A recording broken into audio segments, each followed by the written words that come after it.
Hi friends, అందరికీ నమస్కారం. అంజలి కథలకి స్వాగతం. ఈరోజు చందమామ కథలోని బేతాళ కథ పేరు దేవి పూజ.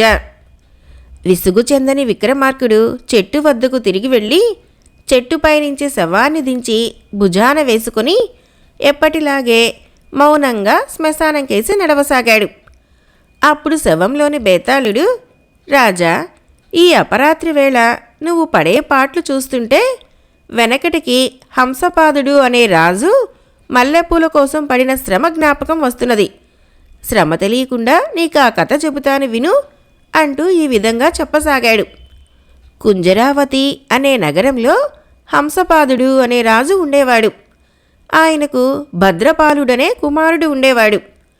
యుక్త వయసు రాగానే భద్రపాలుడికి కుముదద్వీప రాజకుమార్తెనిచ్చి పెళ్లి చేశారు. పెళ్ళి అయ్యాక భద్రపాలుడు 3 మాసాల పాటు అత్తవారింట మనుగుడుపులు కుడిచి సముద్రం మీద భార్యతో సహా స్వదేశానికి బయలుదేరాడు. అతని నౌక ఫలాని రోజున బయలుదేరుతున్నదని హంసపాదుడికి ముందుగానే వార్త వచ్చింది. భద్రపాలుడు వచ్చే నౌక సముద్ర మధ్యంలో ఉండగా భయంకరమైన తుఫాను చెలరేగింది.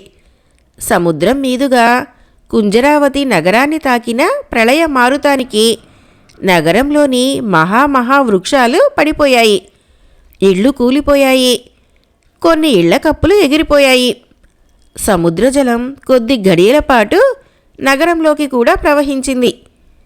తీరానికి సమీపంలో ఉండే పల్లెకారుల పడవలు, వర్తకుల పడవలు అనేకం మునిగిపోయాయి. ఈ తుఫాను చూసి వార్తలు విని తన కొడుకు కోడలు సముద్ర మధ్యంలో ఏమైపోయారోనని హంసపాదుడు చాలా భయపడిపోయాడు. తల్లి, నా కొడుకును కోడల్ని క్షేమంగా ఇల్లు చేర్పించావంటే వాళ్ళు చేరిన నాడే నీకు 1000 సువర్ణాల విలువగల మల్లెపూలతో పూజ చేస్తాను అని రాజు తన కులదేవత అయిన మహాదేవికి మొక్కుకున్నాడు.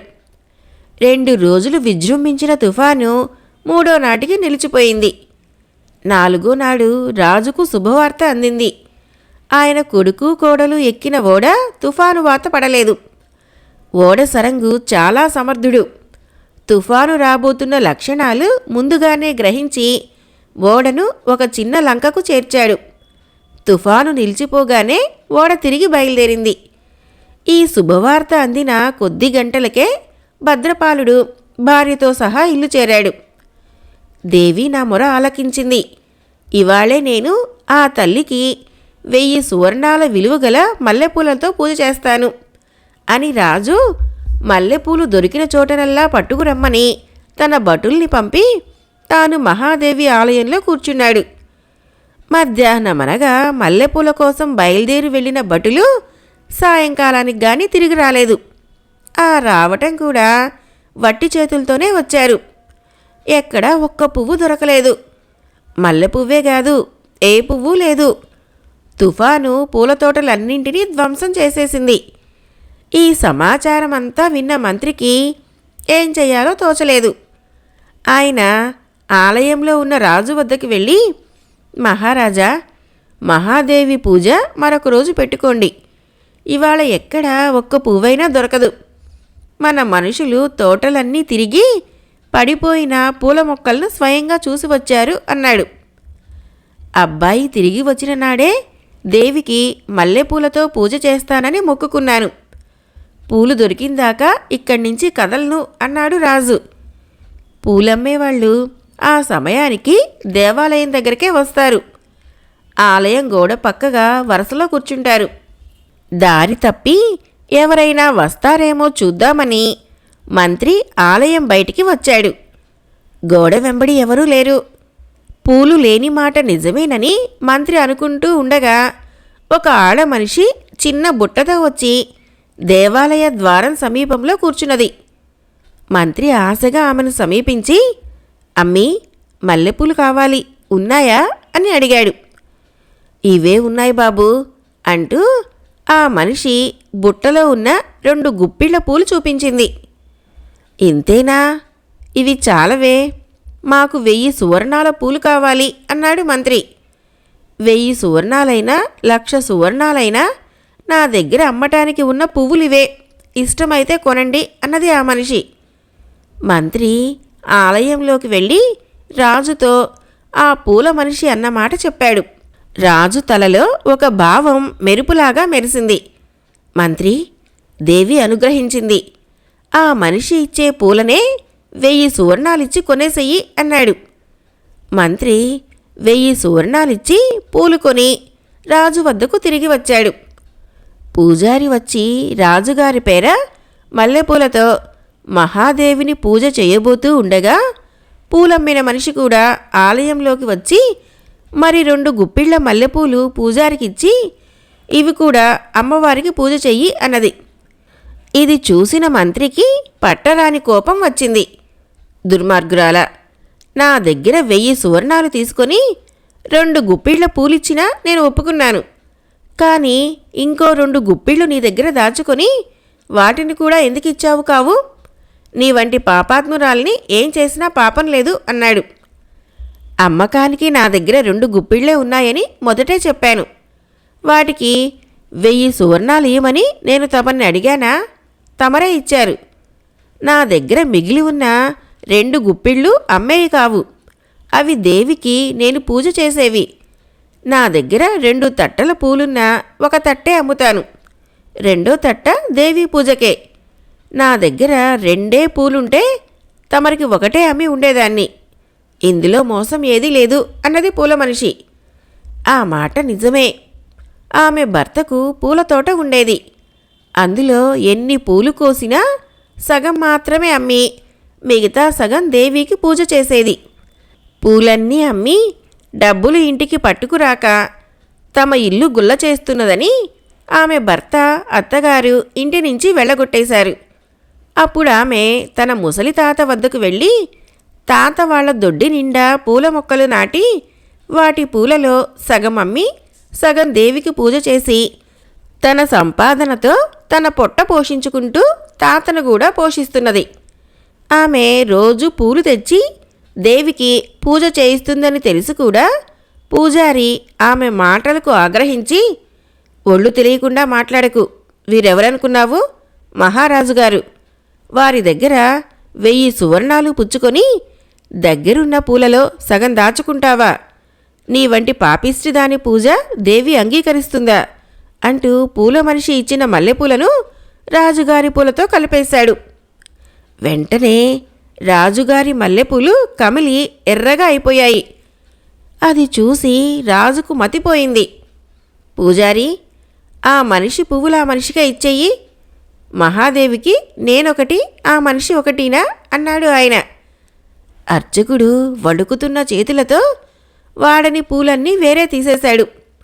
అప్పుడు వాడిన పూలన్నీ తిరిగి తెల్లగా అయ్యాయి. పూజారికి ప్రాణం లేచి వచ్చినట్లయింది. ఆయన రాజుగారి తరపున పూల మనిషి తరపున వేరువేరుగా పూజలు జరిపి ఇద్దరినీ పంపించేశాడు. ఆ తర్వాత ఆ పూల మనిషి జీవితం కూడా చక్కబడింది. తన భార్య దగ్గర 1000 సువర్ణాలున్నాయని తెలియగానే భర్త వచ్చి తీసుకుపోయాడు. మహాదేవికి ఆ మనిషి పట్ల ప్రత్యేక ఆదరమున్నదని పొక్కిపోవటం చేత ఆమెనందరూ భక్తితో చూస్తూ వచ్చారు. బేతాళుడు ఈ కథ చెప్పి, రాజా, ఎవరి భక్తి గొప్పది? రాజుదా, పూల మనిషిదా? దీనికి సమాధానం తెలిసి కూడా చెప్పలేకపోయావో నీ తల పగిలిపోతుంది అన్నాడు. దానికి విక్రమార్కుడు, నిస్సందేహంగా పూల మనిషి భక్తే గొప్పది. రాజు 2 గుప్పిళ్ల పూల కోసం 1000 సువర్ణాలు ఖర్చు చేసి తన మొక్కు చెల్లించుకున్న మాట నిజమే. ఆయన దేవికి మొక్కు చెల్లించిన దాకా గుడిలోనే ఉండిపోతాననటం కూడా గొప్ప సంగతే. కానీ అందులో రాజుకు గల నిజాయితీ హెచ్చుగా కనపడుతుంది. తన కొడుకు కోడలు క్షేమంగా తిరిగి రావాలన్న స్వార్థంతో అపూర్వమైన పూజ చేస్తానని రాజు దేవికి మొక్కుకున్నాడు. అలాంటి మొక్కులు ఆయన జీవితంలో 1-2 సార్లు కన్నా ఎక్కువ మొక్కుకునే అవసరం రాదు. అదీ కాక రాజుకు 1000 సువర్ణాలొక పెద్ద మొత్తం కాదు. కానీ పూల మనిషి దారి వేరు. రాగి డబ్బు కూడా ఆమెకు పెద్ద మొత్తమే. అయినా ఆమె రోజు దేవికి తన పూలలో సగం పూజ చేసి తన సంపాదనలో సగం ధారపోస్తున్నది. ఆమె ఏ మొక్కులు మొక్కుకోలేదు, దేవి నుంచి ఏ మంచి కోరలేదు. భర్త వదిలేయటం కన్నా ఆడదానికి పెద్ద కష్టం ఉండదు. అలాంటి కష్టం వచ్చినా ఆమె దేవికి పూజ మానలేదు. అందుచేత పూల మనిషి భక్తితో రాజు భక్తిని ఏ విధంగా పోల్చటానికి లేదు అన్నాడు. రాజుకి ఈ విధంగా మౌనభంగం కలగగానే బేతాళుడు శవంతో సహా మాయమై మళ్ళీ చెట్టెక్కాడు. కథ అయిపోయింది. ఫ్రెండ్స్, మరొక కథ చెప్పుకుందాం. కథ పేరు యావజ్జీవ దీక్ష. ఆది కాలంలో సురైభ్యుడు అనే మునికుమారుడు గురువు దగ్గర అధ్యయనం పూర్తి చేసి సౌజన్య అనే కన్యను పెళ్లాడి కొందరు శిష్యులను కూడా సంపాదించాడు. ఒకసారి విద్వత్సభ జరిగింది. గొప్ప గొప్ప వేద విధులందరూ గోష్ఠి చేశారు. మనం నేర్చుకున్న వేదమంతా ఎంత? చాలా కొద్ది. నిజమైన వేద పారంగతుడంటే మాండవ్యముననే చెప్పుకోవాలి అని పెద్దలు అనటం సురైభ్యుడి చెవిన పడింది. వెంటనే అతను మాండవ్యుణ్ణి వెతుక్కుంటూ వెళ్ళి ఆయనకు శిష్యుడిగా చేరి మళ్ళీ అధ్యయనం ప్రారంభించాడు. 4-5 ఏళ్లలో మాండవ్యుడు సురైభ్యుడికి తనకు తెలిసిన వేదమంతా చెప్పేశాడు. వేదమంతా ఇంతేనా, లేక ఇంకా ఉన్నదా అని సురైభ్యుడు మాండవ్యుణ్ణి అడిగాడు.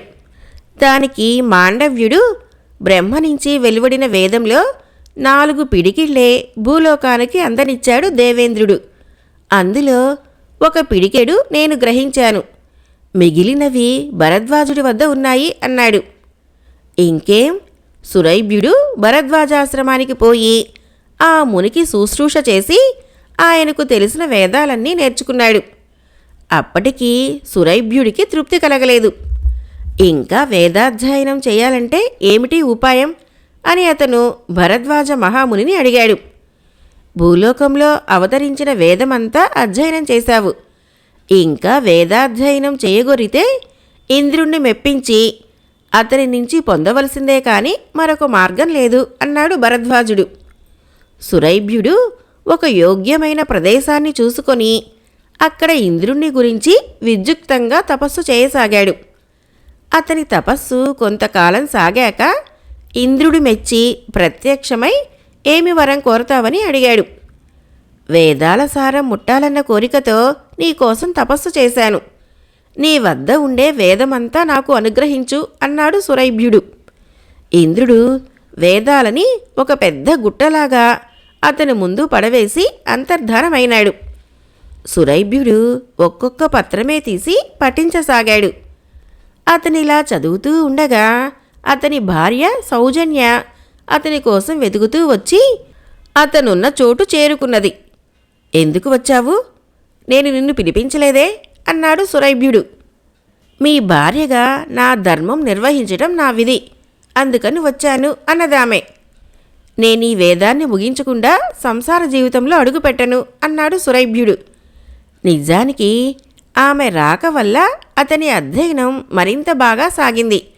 అతనిప్పుడు ఆవును పోషించే పని లేదు. ఆశ్రమం పనులన్నీ సౌజన్య చేస్తున్నది. ఒకనాడు చూసేసరికి వేదాల గుట్టలో ఒక్క పత్రం కూడా మిగలలేదు. అన్నీ చదివేశాననుకున్నాడు అతను. అతను కృతజ్ఞత చెప్పడానికి భరద్వాజాశ్రమానికి వెళ్ళాడు. అతను భరద్వాజుడికి నమస్కారం చేసి, మీ చలువ వల్ల నేను ఇంద్రుని గురించి తపస్సు చేసి ఆయన అనుగ్రహంతో వేదాలన్నింటినీ పొంది ఆశాంతం అధ్యయనం చేశాను అన్నాడు. అలా అయితే నిన్ను పోలిన వేదవేత్త ఈ భూప్రపంచంలోనే లేడు. నీకు తెలిసిన వేదమంతా నీ శిష్యులకు చెప్పి నీ కర్తవ్యం నిర్వర్తించు అని భరద్వాజుడు సురైభ్యుణ్ణి ఆశీర్వదించాడు. సురైభ్యుడు తన ఆశ్రమానికి తిరిగి వచ్చేశాడు. అతను వేద పారంగతుడయ్యాడని విని అతని పాత శిష్యులు అతన్ని వెతుక్కుంటూ వచ్చారు. సురైభ్యుడు తన శిష్యుల చేత అధ్యయనం చేయించాలని ఇంద్రుడు ఇచ్చిన వేదాన్ని స్మరణకు తెచ్చుకోవటానికి ప్రయత్నిస్తే ఒక్క ముక్క కూడా జ్ఞాపకం రాలేదు. మాండవ్యుడి వద్ద భరద్వాజుడి వద్ద అధ్యయనం చేసిన వేదమే జ్ఞాపకం ఉన్నది. తాను చేసిన పొరపాటు సురైభ్యుడికి తెలియవచ్చింది. ఇంద్రుడు ఇచ్చిన వేదాన్ని చదివాడే కానీ స్వరయుక్తంగా పఠించలేదు, అధ్యయనం చేయలేదు. తన పొరపాటు తెలుసుకొని సురైభ్యుడు పశ్చాత్తాపపడి తనకు ప్రత్యక్షం కావలసిందని వేదాలను వేడుకున్నాడు. వేదాల గుట్ట అతని ముందు తిరిగి ప్రత్యక్షమైంది. ఈసారి అతను వాటిని శ్రద్ధగా పద్ధతి ప్రకారం అధ్యయనం చేయసాగాడు. ఏళ్లకు ఏళ్లే గడిచాయి. సురైభ్యుడి దృష్టి మందగించి అక్షరాలు సరిగ్గా కనపడటం లేదు. అతను తల ఎత్తి చూశాడు. ఎదురుగా ఒక వృద్ధురాలు కూర్చొని ఉన్నది. ఎవరు నువ్వు? నా భార్య సౌజన్య ఎక్కడా అని అతను ఆమెను అడిగాడు. నేనే సౌజన్యను అన్నది ఆమె. సురైభ్యుడు ఆశ్చర్యంతో తనను తాను పరీక్షించుకున్నాడు. తనకు కూడా వృద్ధాప్యం వచ్చేసింది. చర్మం ముడతలు పడింది. వెంట్రుకలన్నీ పండిపోయాయి. వేదాల గుట్ట పూర్తి కాకుండానే తనకు అధ్యయనం చేసే శక్తి పోయింది. సురైభ్యుడు ఇంద్రుణ్ణి ధ్యానించాడు. ఇంద్రుడు ప్రత్యక్షమయ్యాడు. దేవేంద్ర, నేను కోరిన ప్రకారం వేదాలనైతే ఇచ్చావు కానీ వాటిని అధ్యయనం చేసే శక్తినిచ్చావు కావు. నాకు ఆయువు పూర్తి అవుతున్నది, వేదాధ్యయనం పూర్తి కాలేదు అన్నాడు. నీ వేదాధ్యయన తత్పరతను మెచ్చుకుంటున్నాను. నీకు 300 ఏళ్ళు ఆయువిస్తున్నాను అని ఇంద్రుడు అదృశ్యుడయ్యాడు. సురైభ్యుడు తిరిగి యవ్వనం పొంది వేదాధ్యయనంలో నిమగ్నుడయ్యాడు. మధ్యలో సౌజన్య వృద్ధాప్యంతో మరణించింది. సురైభ్యుడు ఆమెకు ఉత్తరక్రియలు చేసి తిరిగి వేదాధ్యయనంలో నిమగ్నుడయ్యాడు. కానీ అతని అధ్యయనం సాగలేదు. అతని కళ్ళ ముందు అస్పష్టంగా ఏవో భూతాలు ప్రత్యక్షమై మా మాట ఏమిటి అని ఆక్రోశించసాగాయి. సురైభ్యుడికి ఆ భూతాలేవో అంతుపట్టడం లేదు. అవి ఎందుకలా తన అధ్యయనాన్ని భంగపరుస్తున్నాయో కనుక్కుందామని భరద్వాజుడి వద్దకు వెళ్ళాడు. భరద్వాజుడు అతను చెప్పిందంతా విని, నీకు కనిపించిన భూతాలు నీ పాపాలు. ప్రతి మనిషికి పితృరుణము, మాతృరుణము, పత్నీ రుణము ఉంటాయి. వాటిని తీర్చకపోవటం మహాపాపం.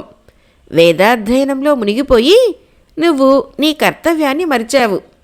నీ భార్య జీవితాంతం దాకా నీకు సేవ చేసి అసంతృప్తితో మరణించి నీ శిష్యుడికే కుమార్తెగా పుట్టింది.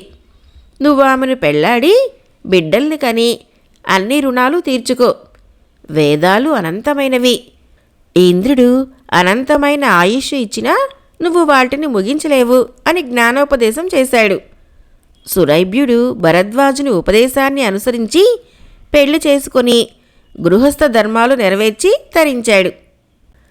కథ అయిపోయింది.